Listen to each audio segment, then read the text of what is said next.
Hello everyone, welcome back to my channel. तो चलिए आज की वीडियो की शुरुआत कर लेते हैं।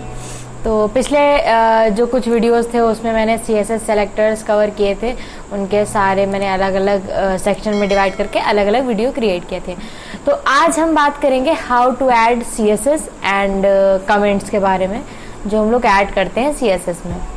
तो चलिए पहले बात कर लेते हैं हाउ टू ऐड CSS। इसका छोटा सा ब्रीफ जो है हम पहले ही HTML में दे चुके हैं, बट हम आज अच्छे से डिटेल में भी बताएंगे इसको। तो चलिए बताते हैं आपको। बेसिकली CSS अगर हम कोई भी ऐड करते हैं अपने वेबसाइट में, तो क्या होता है कि जैसे ही ब्राउज़र स्टाइल शीट को रीड करता है, then it will format the HTML document according to the information in the style sheet. तो जो भी हमारी CSS में इंफॉर्मेशन रहती है उसके अकॉर्डिंग वो फॉर्मेटिंग कर देता है। तो अगर हम बात करें कि हम CSS को किस किस तरह से ऐड कर देते हैं, so there are 3 ways to insert CSS। First one is inline, second one is internal and third one is external. तो ये 3 तरह से होते हैं जो हम CSS को ऐड कर सकते हैं। तो अगर हम इनलाइन की बात करें तो इनलाइन को अगर हमें यूज़ करना है तो बेसिकली हम जहाँ पे HTML लिखते हैं वहाँ पर ही हम स्टाइल लगा के और हम वहाँ पे ही अपनी CSS लिख देते हैं। फिर हम अगर हमें इंटरनल यूज़ करनी है तो इंटरनल के लिए हम लोग क्या करते हैं, जो हमारा टॉप पे हेड सेक्शन होता है उसमें हम स्टाइल टैग के अंदर सारी स्टाइलिंग करते हैं। बेसिकली ये इंटरनल हम तब यूज़ करते हैं अगर हमारी एक पेज का डिज़ाइन है, वन लैंडिंग पेज है, वन सिंगल पेज है जिसमें हमारी यूनिक CSS लगी हुई है, तो हम तब क्या करते हैं, उसमें हम स्टाइल टैग के अंदर अपनी CSS ऐड कर देते हैं। फिर हमारा third one that is external CSS। तो एक्सटर्नल हम बेसिकली यूज़ करते हैं, मेनली हम एक्सटर्नल ही ज़्यादा प्रेफर करते हैं क्योंकि हमारी वेबसाइट के बहुत मल्टीपल पेजेस होते हैं और बहुत सारी चीज़ें होती हैं उसमें जो हमें रीयूज़ भी करनी रहती है, वो बहुत ज़्यादा CSS होती है। तो हम क्या करते हैं, एक सेपरेट फाइल बनाते हैं CSS की और इसको हम लिंक के थ्रू उसको कॉल करा लेते हैं अपने पेज पे, जिससे कि वो कितनी भी वेबसाइट बड़ी हो हम वो फाइल को कॉल करा के वहाँ पे हम यूज़ कर सकते हैं और हमारी सारी स्टाइलिंग उसी फाइल में इंक्लूड रहती है। तो ये 3 तरह से होता है जो हम ऐड कर सकते हैं। अगर हम बात करें इनकी प्रायोरिटीज़ की तो सबसे हाई प्रायोरिटी रहती है हमारी इनलाइन की, क्योंकि वो उसी टैग पे ही लगी रहती है। तो इसलिए इनलाइन अगर हमने कोई CSS यूज़ की है तो वो सबसे पहले उसी को ही रीड करेगा। फिर हमारी सेकेंड जो होती है वो हमारी एक्सटर्नल एंड इंटरनल वो होती है। उसमें भी केसेस होता है कि अगर हमने लिंक के थ्रू एक्सटर्नल पहले कॉल करा ली और फिर मैंने स्टाइल टैग के अंदर CSS लिखी, तो हमेशा वो बाद वाला ही रीड करेगा और जो मैंने स्टाइल के अंदर लगाई है वो वाली रीड करेगा। तो इसमें क्या हो गई, हमारी जो इंटरनल है उसकी प्रायोरिटी हाई हो गई। अब सेम केस है हमारा, अगर हम इसका जस्ट अपोजिट करेंगे, मतलब हम लिंक वाली को नीचे कॉल कराएंगे और स्टाइल टैग के अंदर हम ऊपर CSS लिखेंगे, तो हमारा क्या होगा, एक्सटर्नल की प्रायोरिटी हाई हो जाएगी। तो कुछ इस तरह से होता है। और थर्ड हमारी प्रायोरिटी रहती है जो ब्राउज़र डिफ़ॉल्ट, जो हमारी डिफ़ॉल्ट CSS होती है उसकी प्रायोरिटी थर्ड होती है।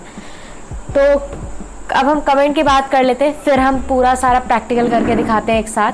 तो अगर हम कमेंट की बात करें तो हम बेसिकली, मैंने कमेंट के बारे में थोड़ा सा पहले भी बात किया हुआ था, तो हम इसलिए यूज़ करते हैं कि अगर हमने कोई HTML बनाया फिर वही उसी के लिए, उसी HTML के लिए मैंने CSS लिखा, तो हम क्या करेंगे, सेम कमेंट उसमें लिख देंगे, जिससे कि अगर हम कहीं बाद में कोड देखें तो मुझे आइडेंटिफाई हम कर सकें कि ये CSS हमारे इस सेक्शन के लिए लिखी गई है या ये CSS हमारे दूसरे सेक्शन के लिए है। तो हम सेम नेम के थ्रू हम कमेंटिंग करते हैं और जिससे क्या होता है, हमारा कोड बहुत क्लियर रहता है और अगर कोई दूसरा भी हमारा कोड पढ़ता है तो उसके लिए भी इजीली रीडेबिलिटी होती है कि वो आसानी से हमारा कोड पढ़ सके और उसमें मॉडिफिकेशंस कर सके। तो चलिए अभी आपको स्क्रीन पे हम तीनों वेज इंसर्ट करा के दिखा देते हैं और कमेंट कैसे ऐड करना है वो भी बता देते हैं। तो चलिए अभी आपको सबलाइन पे करके दिखा देते हैं। मैंने फ़ोल्डर खोल लिया है जो कि हमने बनाया है, जहाँ पे हमारा XAMPP रखा है, उसी के अंदर htdocs, उसके अंदर हमने एक फ़ोल्डर बनाया है और उसी में हम सारे फ़ोल्डर्स बनाते हैं। तो अब यहाँ पे हम क्रिएट कर लेंगे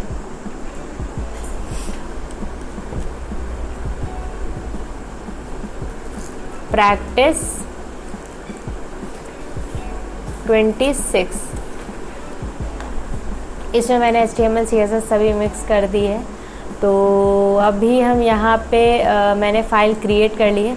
अब हम जाएंगे सबलाइन पे और यहाँ पे 26 वाले पे हम करेंगे क्लिक और राइट क्लिक। यहाँ पे हम क्रिएट कर देंगे index.html।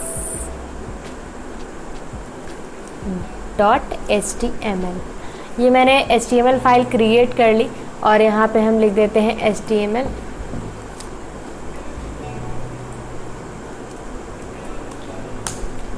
ये मैंने बना लिया है, इसको कर देते हैं थोड़ा सा बड़ा।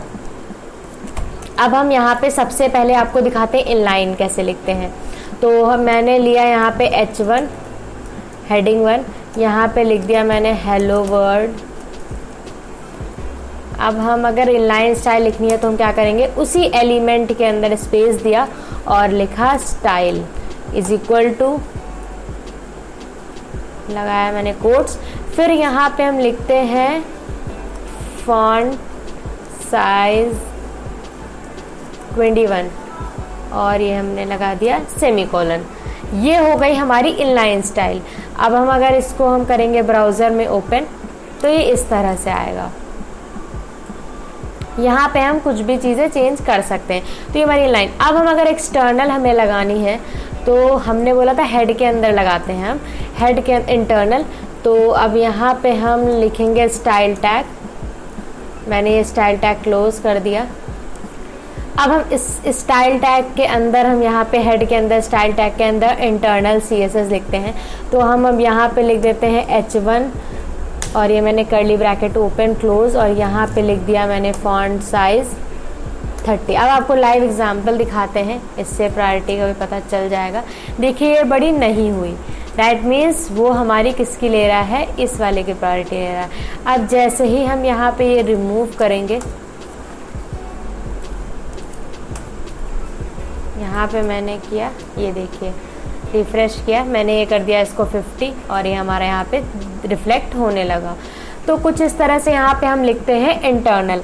अब हमारा थर्ड आता है जो कि हमारा एक्सटर्नल। तो उसके लिए हम क्या करेंगे, इसी पे मैंने राइट क्लिक किया, यहाँ पे बनाया मैंने एक फोल्डर, उसको हम करेंगे Ctrl+, और उसका हम नाम रखेंगे style.css। उसका हमेशा नाम .css हम एक्सटेंशन देते हैं, हमेशा एक्सटेंशन .css से ही देना चाहिए। तो यहाँ पे मैंने style.css बना दी और इसको कर दिया सेव। अब यहाँ पे हमारी जो भी CSS होगी वो हम यहाँ पे लिखेंगे। अब मैंने लिख दिया H1 फॉन्ट साइज 80 पिक्सल। अब हमें क्या करना पड़ेगा, क्योंकि हमें ये CSS अपने इसमें इंक्लूड करानी है, तो मैंने जैसे कि बताया था आपको, हम लिंक के थ्रू यहाँ पे हम इंक्लूड कराते हैं। तो ये देखिए लिंक रिलेशनशिप हमारा स्टाइल शीट है, टाइप हमारा टेक्स्ट और CSS है, और यहाँ पे हम देंगे अपने जो भी स्टाइल का पाथ होगा। तो मेरा डायरेक्ट उसी पे है, तो मैंने यहाँ पे लिख दिया style.css। अब हम इसको करते हैं रिफ्रेश, ये देखिए अब ये हमारा, इसने 8 पिक्सल क्यों लिया, क्योंकि मैंने क्या बोला था कि अगर हम स्टाइल टैग के नीचे अगर हम लिंक लेते हैं तो वो हमारी प्रायोरिटी लेगा इसकी। अब हम जस्ट अगर हम इसको कट करके यहाँ पे पेस्ट कर देते हैं यहाँ पे, और मैंने इसको कर दिया सेव। अब देखना ये बड़ा हो जाएगा। तो अब क्या किया इसने, प्रायोरिटी ले ली हमारी इंटरनल की। तो इस तरह से इसकी प्रायोरिटी भी आपको पता चल गई किस तरह से, और हम इंक्लूड यहाँ पे इस तरह से कराते हैं। अब हम कमेंट भी बता देते हैं आपको, अगर हमें स्टाइल CSS में कमेंट करने हैं तो हम बहुत तरह से कमेंट कर सकते हैं। यहाँ पे हम लोग इस तरह से भी कमेंट कर सकते हैं। यहाँ पे बहुत बड़ा लिखा हुआ है, यहाँ पे मैंने लिख दिया बैनर सेक्शन, और अब मैंने जो भी CSS बैनर सेक्शन की लिखी है वो हम इसमें लिखेंगे। फिर दूसरा होगा, फिर हम यहाँ पे लिख देंगे, यहाँ पे लिख दिया मैंने मेन्यू सेक्शन। तो इस तरह से, और यही सेम कमेंट मैंने यहाँ पे HTML में भी दे रखे हैं। तो इससे क्या होगा कि आपको पता चल जाएगा किस सेक्शन का कौन सी स्टाइलिंग यहाँ पे दी हुई है। तो कुछ इस तरह से देते हैं हम इसकी कमेंटिंग।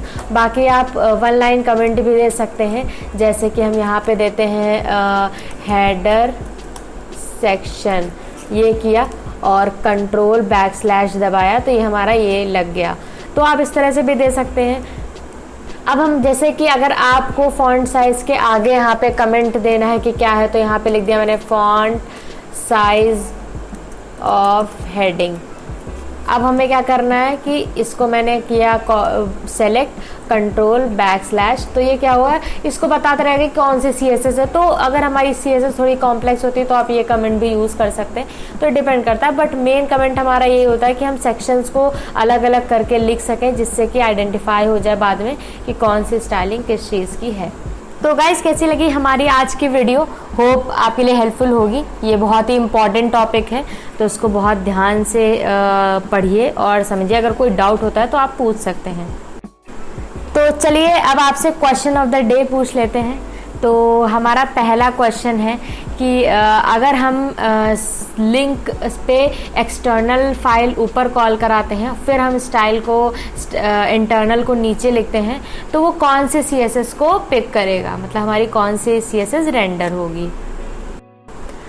फिर हमारा सेकंड क्वेश्चन है कि हमारा inline, internal, external, browser default, इन सब में सबसे हाई प्रायोरिटी किसकी होती है। तो इन दोनों क्वेश्चंस का आप जो है आंसर कमेंट बॉक्स में बताइए। तो अगर कोई क्वेरी होती है तो वो भी आप कमेंट में पूछ सकते हैं।